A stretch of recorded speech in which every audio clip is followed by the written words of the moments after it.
The Project Gutenberg ebook of A Way of Life. This ebook is for the use of anyone anywhere in the United States and most other parts of the world at no cost and with almost no restrictions whatsoever. You may copy it, give it away or reuse it under the terms of the Project Gutenberg license included with this ebook or online at www.gutenberg.org.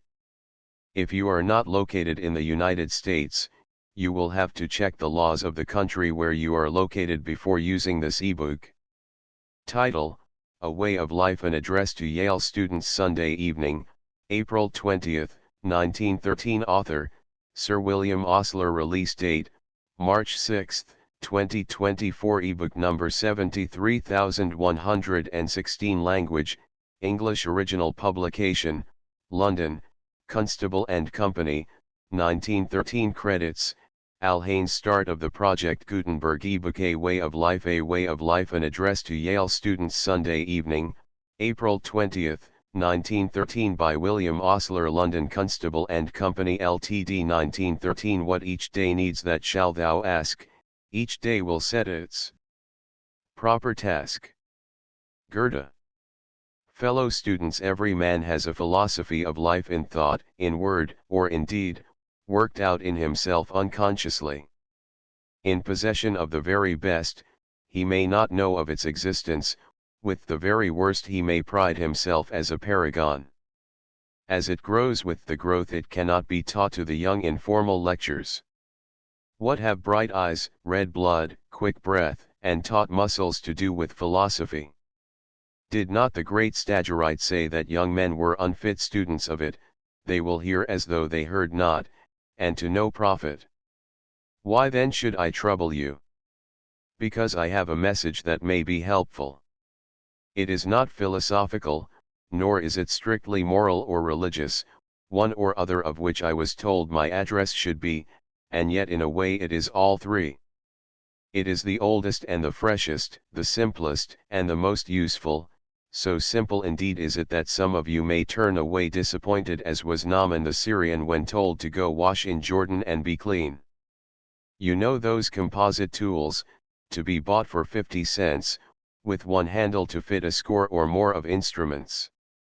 The workmanship is usually bad, so bad, as a rule, that you will not find an example in any good carpenter's shop, but the boy has one, the chauffeur slips one into his box, and the sailor into his kit, and there is one in the odds and ends drawer of the pantry of every well-regulated family. It is simply a handy thing about the house, to help over the many little difficulties of the day. Of this sort of philosophy I wish to make you a present, a handle to fit your life tools. Whether the workmanship is Sheffield or shoddy, this helve will fit anything from a hatchet to a corkscrew. My message is but a word, a way, an easy expression of the experience of a plain man whose life has never been worried by any philosophy higher than that of the shepherd in As You Like It. I wish to point out a path in which the wayfaring man, though a fool, cannot err, not a system to be worked out painfully only to be discarded, not a formal scheme, simply a habit as easy or as hard to adopt as any other habit, good or bad. A few years ago a Christmas card went the rounds, with the legend "Life is just one denied thing after another," which, in more refined language, is the same as saying life is a habit, a succession of actions that become more or less automatic. This great truth, which lies at the basis of all actions, muscular or psychic, is the keystone of the teaching of Aristotle, to whom the formation of habits was the basis of moral excellence. In a word, habits of any kind are the result of actions of the same kind, and so what we have to do, is to give a certain character to these particular actions, ethics.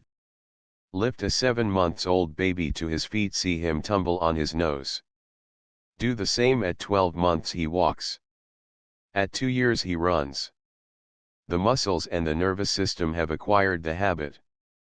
One trial after another, one failure after another, has given him power. Put your finger in a baby's mouth, and he sucks away in blissful anticipation of a response to a mammalian habit millions of years old. And we can deliberately train parts of our body to perform complicated actions with unerring accuracy. Watch that musician playing a difficult piece. Batteries, commutators, multipliers, switches, wires innumerable control those nimble fingers, the machinery of which may be set in motion as automatically as in a pianola, the player all the time chatting as if he had nothing to do in controlling the apparatus. Habit again, the gradual acquisition of power by long practice and at the expense of many mistakes. The same great law reaches through mental and moral states. Character, which partakes of both, in Plutarch's words, is long-standing habit. Now the way of life that I preach is a habit to be acquired gradually by long and steady repetition. It is the practice of living for the day only, and for the day's work, life in day-tight compartments. Ah, I hear you say, that is an easy matter, simple as Alicia's advice. Not as I shall urge it, in words which fail to express the depth of my feelings as to its value. I started life in the best of all environments in a parsonage, one of 9 children. A man who has filled chairs in 4 universities, has written a successful book, and has been asked to lecture at Yale, is supposed popularly to have brains of a special quality.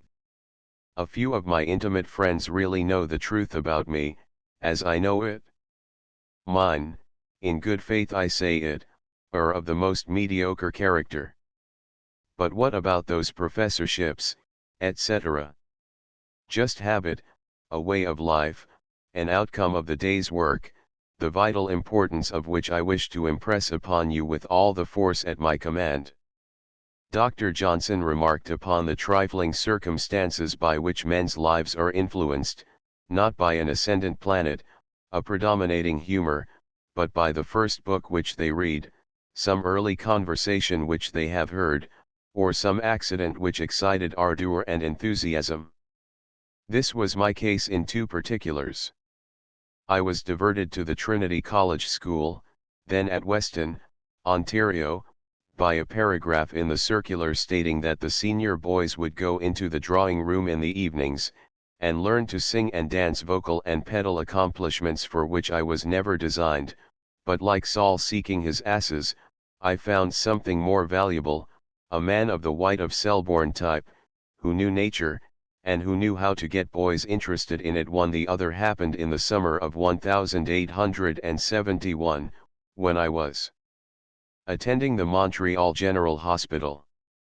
Much worried as to the future, partly about the final examination, partly as to what I should do afterwards, I picked up a volume of Carlyle, and on the page I opened there was the familiar sentence, "Our main business is not to see what lies dimly at a distance, but to do what lies clearly at hand." A commonplace sentiment enough, but it hit and stuck and helped, and was the starting point of a habit that has enabled me to utilize to the full the single talent entrusted to me. 1. The Reverend W. A. Johnson, the founder of the school. 2. The workers in Christ's vineyard were hired by the day, only for this day are we to ask for our daily bread, and we are expressly bidden to take no thought for the morrow. To the modern world these commands have an oriental savor, counsels of perfection akin to certain of the Beatitudes, stimuli to aspiration, not to action. I am prepared on the contrary to urge the literal acceptance of the advice, not in the mood of Ecclesiastes, go to now, ye that say today or tomorrow we will go into such a city, and continue there a year, and buy and sell and get gain, whereas ye know not what shall be on the morrow, not in the Epicurean spirit of Omar with his jug of wine and thou, but in the modernist spirit, as a way of life, a habit, a strong enchantment, at once against the mysticism of the East and the pessimism that too easily besets us.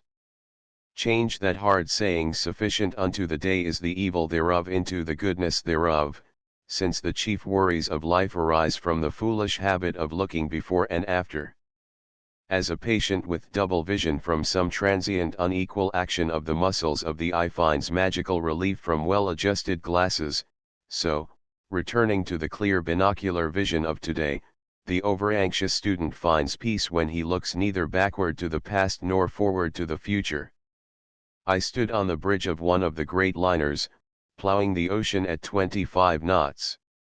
"She is alive," said my companion, "in every plate, a huge monster with brain and nerves, an immense stomach, a wonderful heart and lungs, and a splendid system of locomotion." Just at that moment a signal sounded, and all over the ship the watertight compartments were closed. "Our chief factor of safety," said the captain.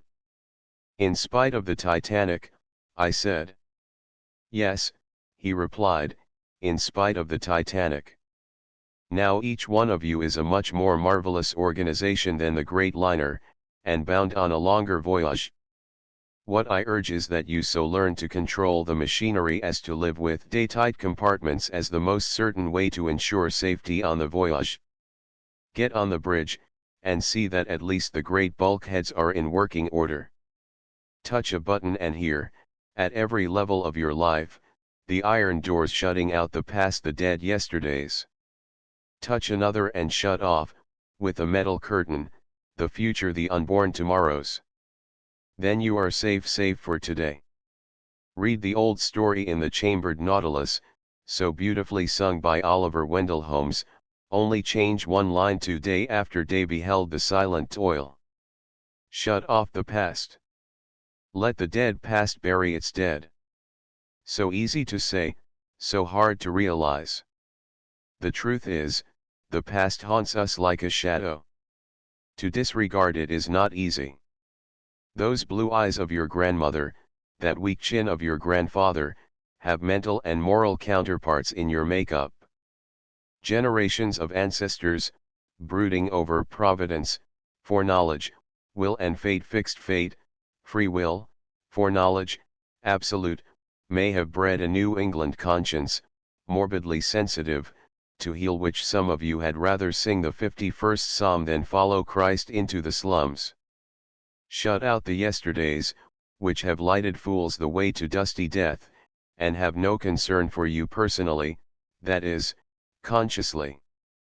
They are there all right, working daily in us, but so are our livers and our stomachs.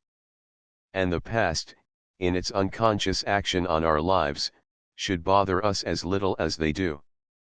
The petty annoyances, the real and fancied slights, the trivial mistakes, the disappointments, the sins, the sorrows, even the joys, bury them deep in the oblivion of each night. Ah! But it is just then that to so many of us the ghosts of the past, night-riding incubi troubling the fantasy, come in troops, and pry open the eyelids, each one presenting a sin, a sorrow, a regret. Bad enough in the old and seasoned, in the young these demons of past sins may be a terrible affliction, and in bitterness of heart many a one cries with Eugene Aram, "O God! Could I so close my mind, and clasp it with a clasp?" As a vaccine against all morbid poisons left in the system by the infections of yesterday, I offer a way of life. Undress, as George Herbert says, your soul at night, not by self-examination, but by shedding, as you do your garments, the daily sins whether of omission or of commission, and you will wake a free man, with a new life. To look back, except on rare occasions for stock-taking, is to risk the fate of Lot's wife. Many a man is handicapped in his course by a cursed combination of retro and introspection, the mistakes of yesterday paralyzing the efforts of today, the worries of the past hugged to his destruction, and the worm regret allowed to canker the very heart of his life. To die daily, after the manner of St. Paul, ensures the resurrection of a new man, who makes each day the epitome of a life. 3. The load of tomorrow, added to that of yesterday, carried today makes the strongest falter. Shut off the future as tightly as the past. No dreams, no visions, no delicious fantasies, no castles in the air, with which, as the old song so truly says, hearts are broken, heads are turned. To youth, we are told, belongs the future, but the wretched tomorrow that so plagues some of us has no certainty, except through today. Who can tell what a day may bring forth? Though its uncertainty is a proverb, a man may carry its secret in the hollow of his hand. Make a pilgrimage to Hades with Ulysses, draw the magic circle, perform the rites, and then ask Tiresias the question. I have had the answer from his own lips. The future is today, there is no tomorrow.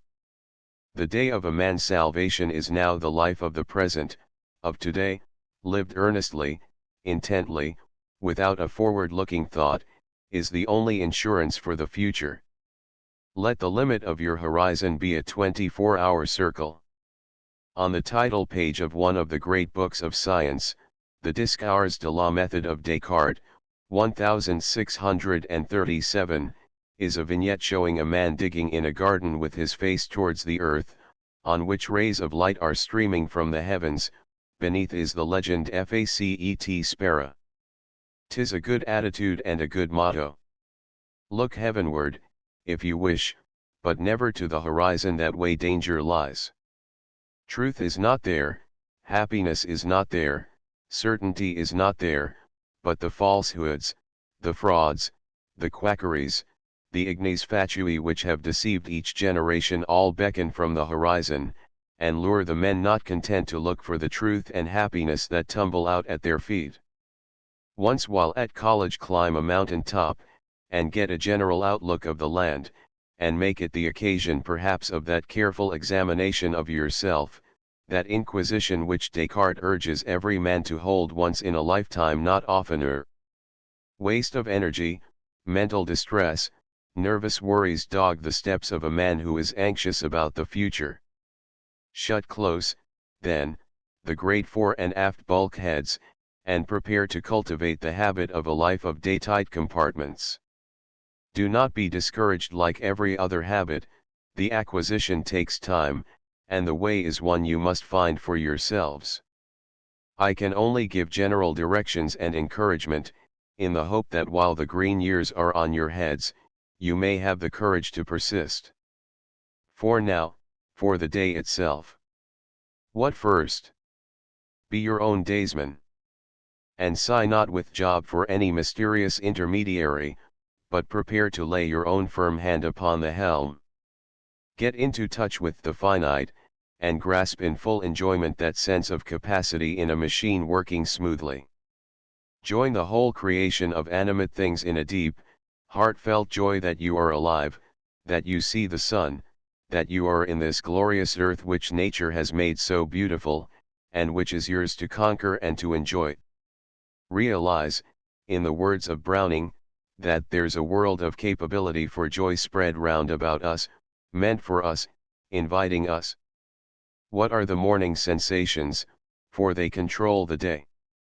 Some of us are congenitally unhappy during the early hours, but the young man who feels on awakening that life is a burden or a bore has been neglecting his machine, driving it too hard, stoking the engines too much, or not cleaning out the ashes and clinkers.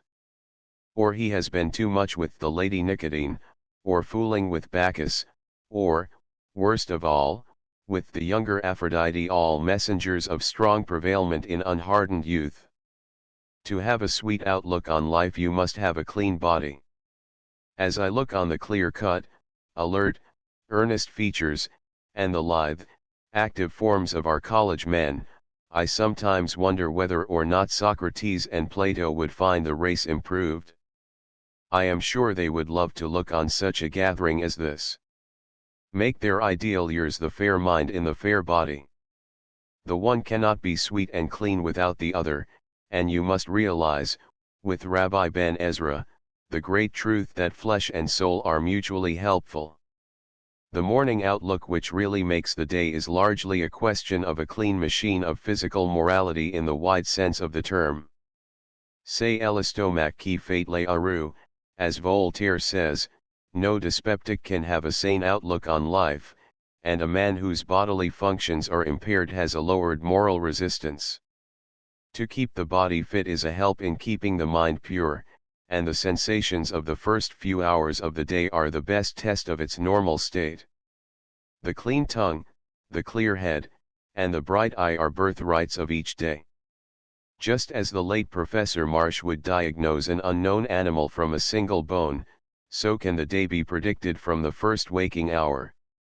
The start is everything, as you well know, and to make a good start you must feel fit.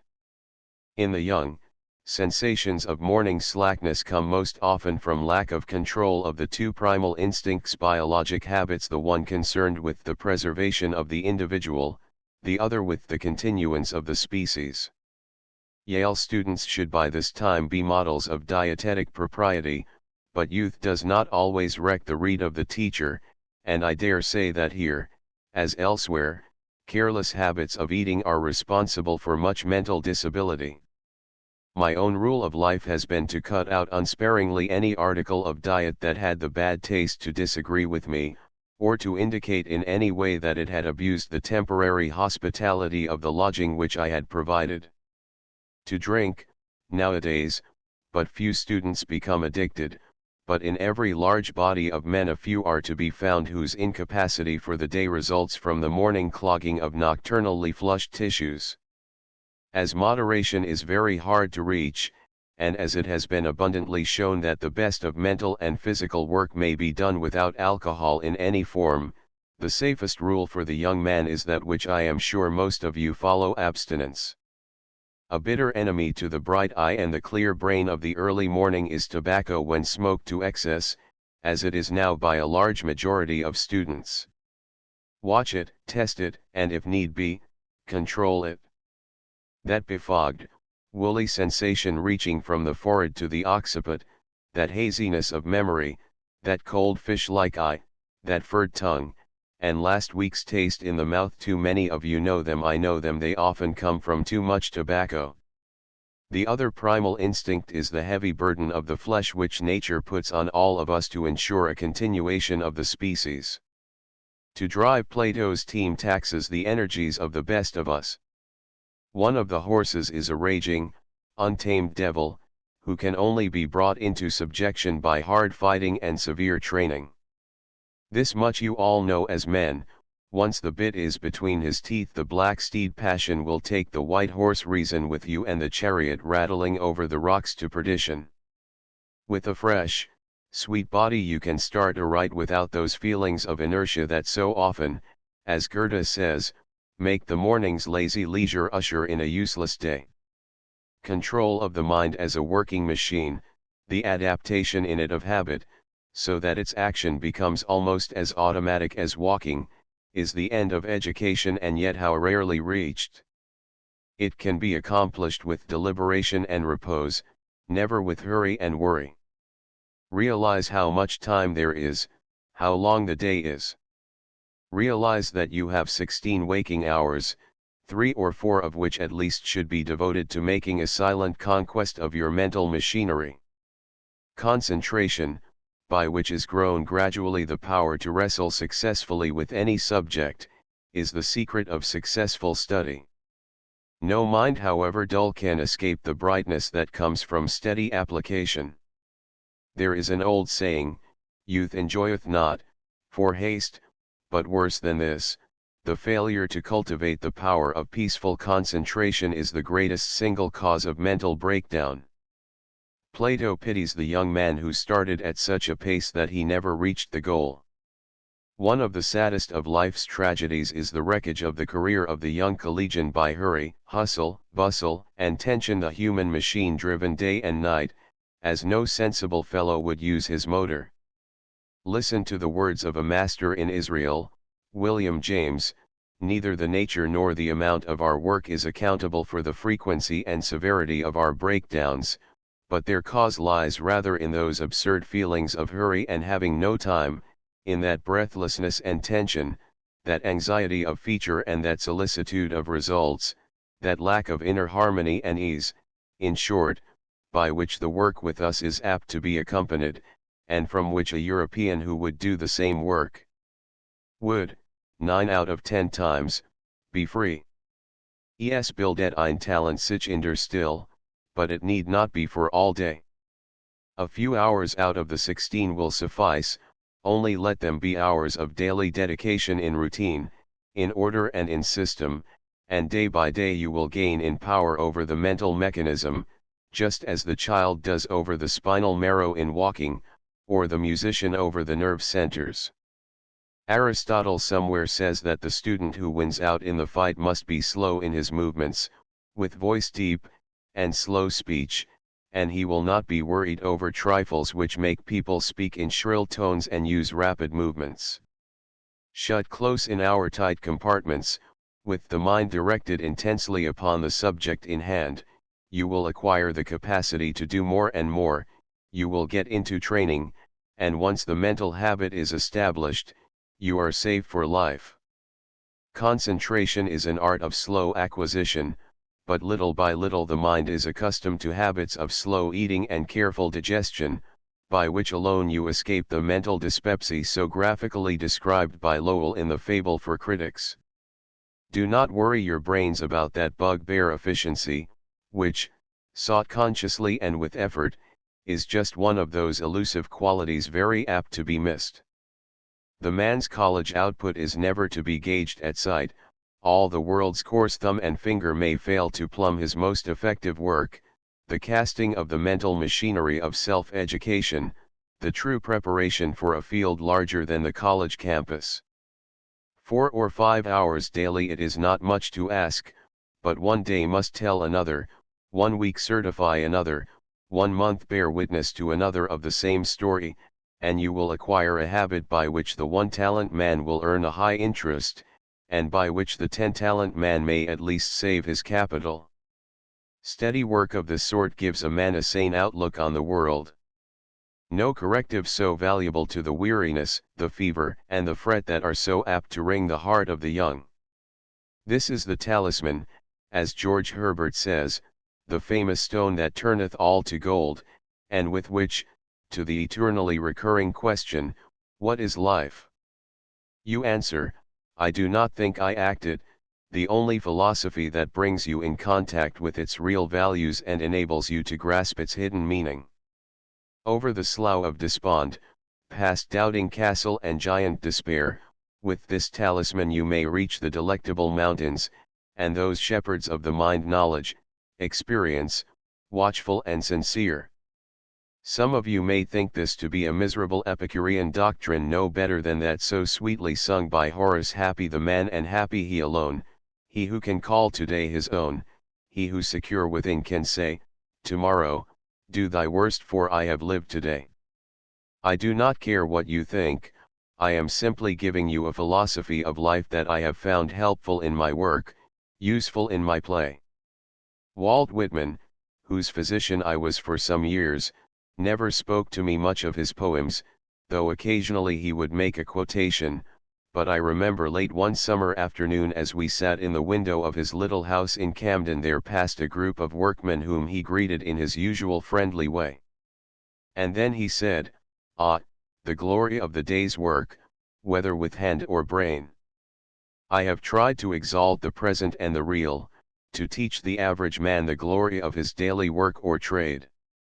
In this way of life each one of you may learn to drive the straight furrow and so come to the true measure of a man. With body and mind in training, what remains?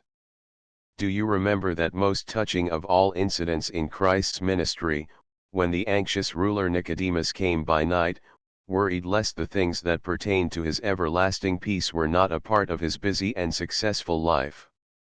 Christ's message to him is his message to the world, never more needed than at present, ye must be born of the Spirit. You wish to be with the leaders as Yale men, it is your birthright, know the great souls that make up the moral radium of the world.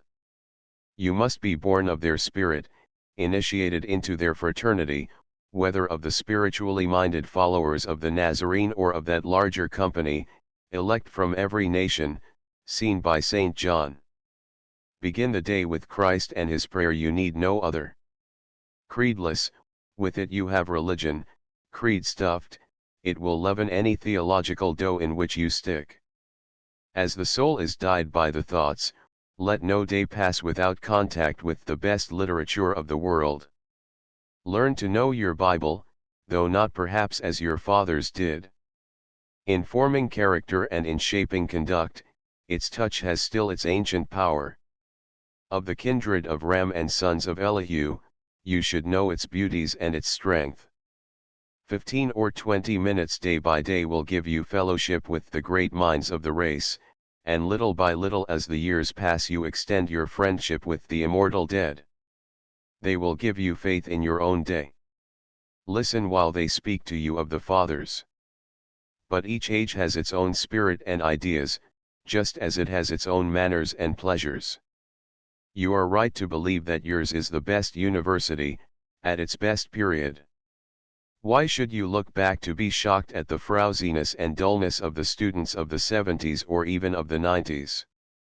And cast no thought forward, lest you reach a period when you and yours will present to your successors the same dowdiness of clothes and times.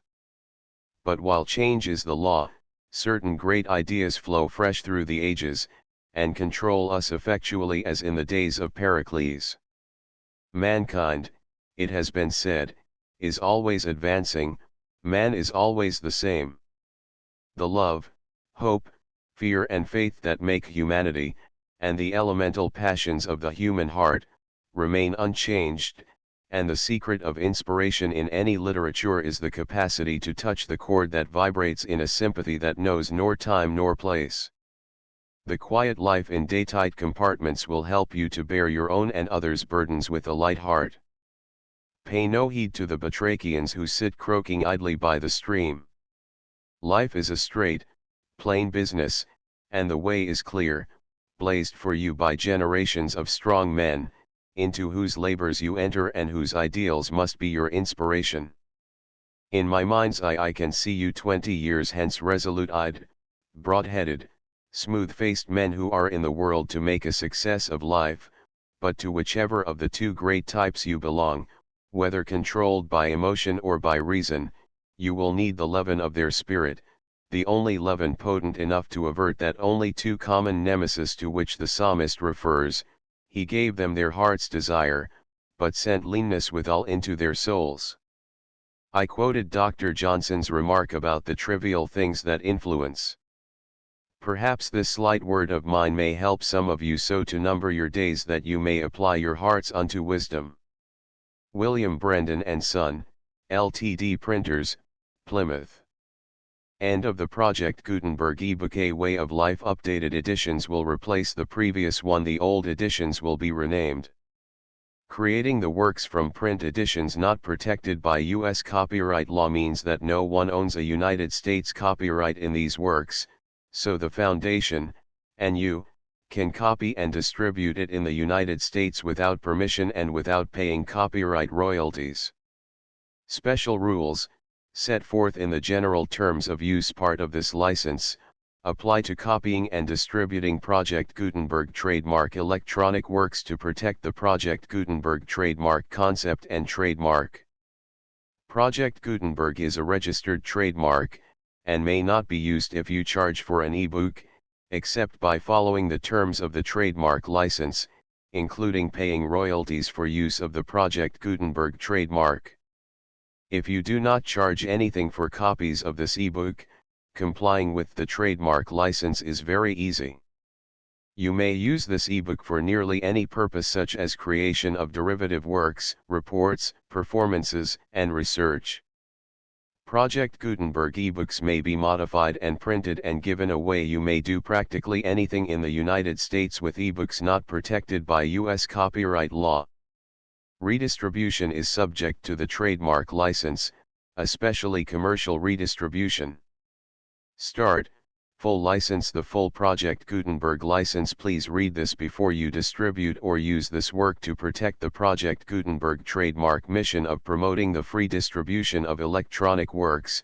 By using or distributing this work, or any other work associated in any way with the phrase Project Gutenberg, you agree to comply with all the terms of the full Project Gutenberg trademark license available with this file or online at www.gutenberg.org/license.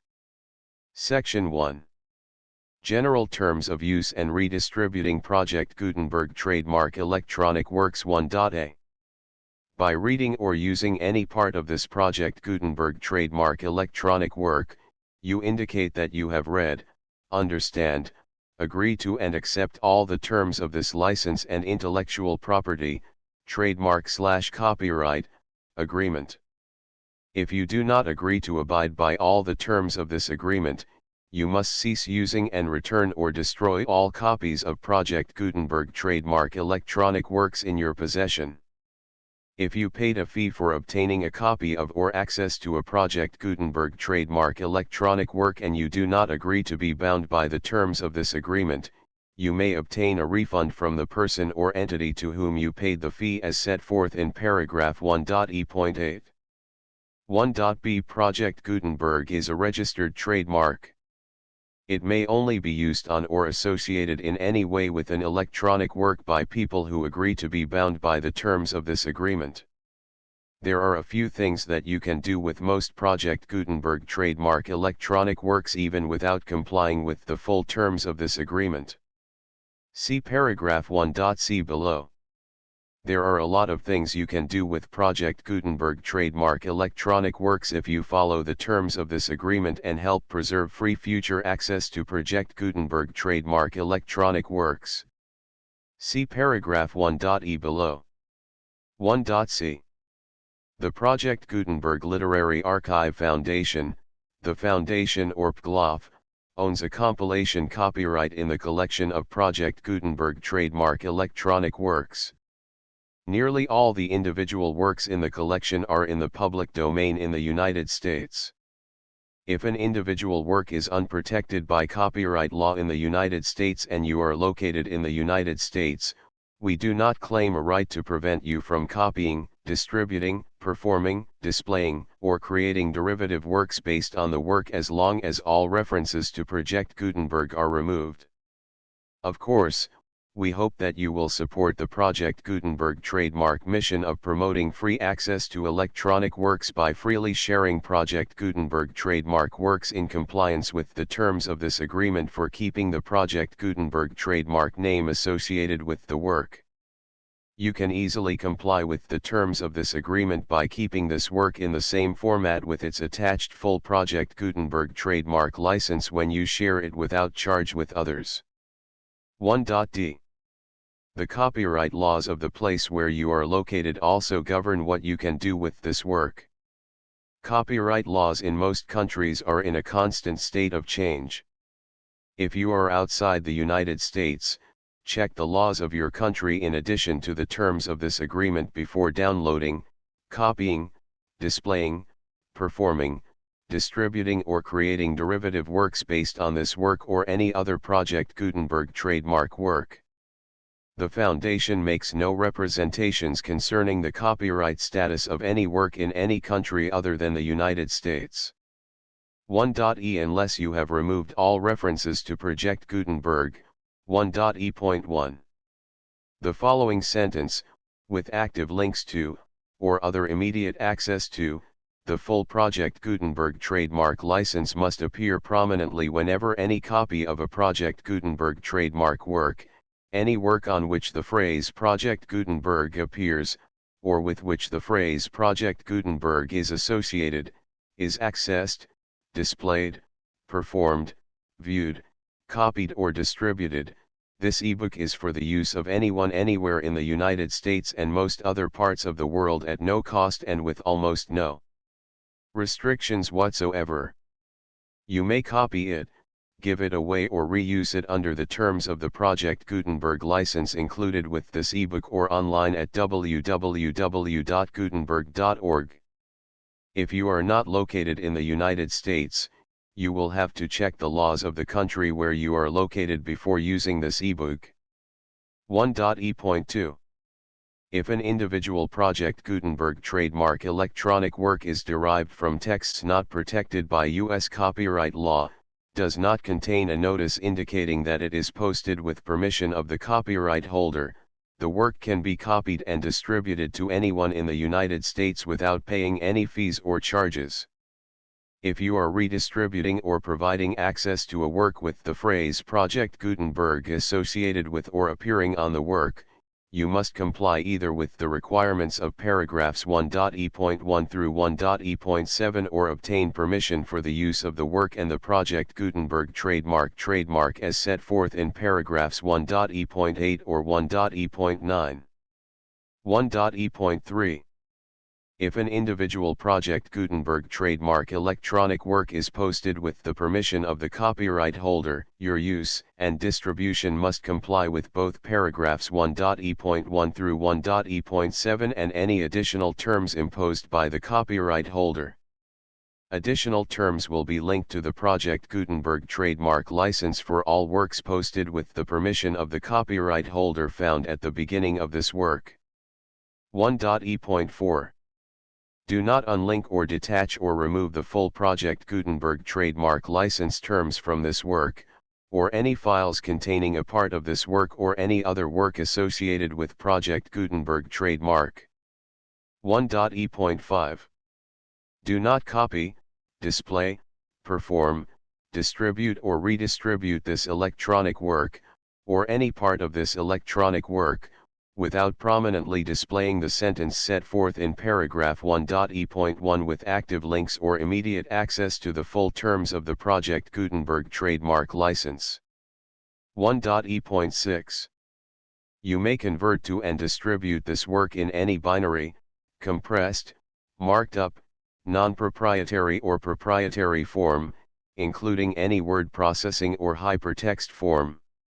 However, if you provide access to or distribute copies of a Project Gutenberg trademark work in a format other than plain vanilla ASCII or other format used in the official version posted on the official Project Gutenberg trademark website, www.gutenberg.org, you must, at no additional cost, fee, or expense to the user, provide a copy, a means of exporting a copy, or a means of obtaining a copy upon request, of the work in its original plain vanilla ASCII or other form.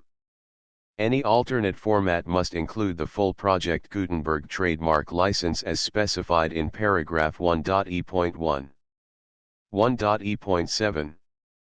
Do not charge a fee for access to, viewing, displaying, performing, copying or distributing any Project Gutenberg trademark works unless you comply with paragraph 1.e.8 or 1.e.9. 1.e.8. You may charge a reasonable fee for copies of or providing access to or distributing Project Gutenberg trademark electronic works provided that, you pay a royalty fee of 20% of the gross profits you derive from the use of Project Gutenberg trademark works calculated using the method you already use to calculate your applicable taxes. The fee is owed to the owner of the Project Gutenberg trademark, but he has agreed to donate royalties under this paragraph to the Project Gutenberg Literary Archive Foundation. Royalty payments must be paid within 60 days following each date on which you prepare, or are legally required to prepare, your periodic tax returns. Royalty payments should be clearly marked as such and sent to the Project Gutenberg Literary Archive Foundation at the address specified in Section 4, Information about donations to the Project Gutenberg Literary Archive Foundation. You provide a full refund of any money paid by a user who notifies you in writing, or by email, within 30 days of receipt that he does not agree to the terms of the full Project Gutenberg trademark license. You must require such a user to return or destroy all copies of the works possessed in a physical medium and discontinue all use of and all access to other copies of Project Gutenberg trademark works. You provide, in accordance with paragraph 1.f.3, a full refund of any money paid for a work or a replacement copy, if a defect in the electronic work is discovered and reported to you within 90 days of receipt of the work. You comply with all other terms of this agreement for free distribution of Project Gutenberg trademark works. 1.e.9. If you wish to charge a fee or distribute a Project Gutenberg trademark electronic work or group of works on different terms than are set forth in this agreement, you must obtain permission in writing from the Project Gutenberg Literary Archive Foundation, the manager of the Project Gutenberg trademark. Contact the Foundation as set forth in Section 3 below. 1.f1.f.1 Project Gutenberg volunteers and employees expend considerable effort to identify, do copyright research on, transcribe and proofread works not protected by U.S. copyright law in creating the Project Gutenberg trademark collection. Despite these efforts, Project Gutenberg trademark electronic works, and the medium on which they may be stored, may contain defects, such as, but not limited to, incomplete, inaccurate or corrupt data, transcription errors, a copyright or other intellectual property infringement, a defective or damaged disk or other medium, a computer virus, or computer codes that damage or cannot be read by your equipment. 1.f.2 Limited warranty, disclaimer of damages, except for the right of replacement or refund described in paragraph 1.f.3, the Project Gutenberg Literary Archive Foundation, the owner of the Project Gutenberg trademark, and any other party distributing a Project Gutenberg trademark electronic work under this agreement, disclaim all liability to you for damages, costs, and expenses, including legal fees. You agree that you have no remedies for negligence, strict liability, breach of warranty or breach of contract except those provided in paragraph 1.f.3. You agree that the Foundation, the trademark owner, and any distributor under this agreement will not be liable to you for actual, direct, indirect, consequential, punitive, or incidental damages even if you give notice of the possibility of such damage. 1.f.3 Limited right of replacement or refund. If you discover a defect in this electronic work within 90 days of receiving it, you can receive a refund of the money, if any, you paid for it by sending a written explanation to the person you received the work from. If you received the work on a physical medium, you must return the medium with your written explanation. The person or entity that provided you with the defective work may elect to provide a replacement copy in lieu of a refund. If you received the work electronically, the person or entity providing it to you may choose to give you a second opportunity to receive the work electronically in lieu of a refund. If the second copy is also defective, you may demand a refund in writing without further opportunities to fix the problem. 1.f.4 Except for the limited right of replacement or refund set forth in paragraph 1.f.3, this work is provided to you as is, with no other warranties of any kind, express or implied, including but not limited to warranties of merchantability or fitness for any purpose.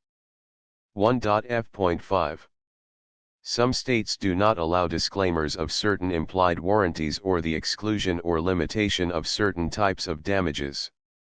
If any disclaimer or limitation set forth in this agreement violates the law of the state applicable to this agreement, the agreement shall be interpreted to make the maximum disclaimer or limitation permitted by the applicable state law.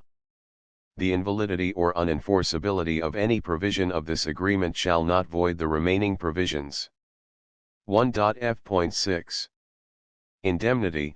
You agree to indemnify and hold the Foundation, the trademark owner, any agent or employee of the Foundation, anyone providing copies of Project Gutenberg trademark electronic works in accordance with this agreement, and any volunteers associated with the production, promotion, and distribution of Project Gutenberg trademark electronic works, harmless from all liability, costs, and expenses, including legal fees, that arise directly or indirectly from any of the following which you do or cause to occur. A. Distribution of this or any Project Gutenberg trademark work. B. Alteration, modification, or additions or deletions to any Project Gutenberg trademark work, and C. Any defect you cause. Section 2. Information about the mission of Project Gutenberg trademark. Project Gutenberg trademark is synonymous with the free distribution of electronic works in formats readable by the widest variety of computers including obsolete, old, middle-aged, and new computers. It exists because of the efforts of hundreds of volunteers and donations from people in all walks of life. Volunteers and financial support to provide volunteers with the assistance they need are critical to reaching Project Gutenberg Trademark's goals and ensuring that the Project Gutenberg Trademark collection will remain freely available for generations to come.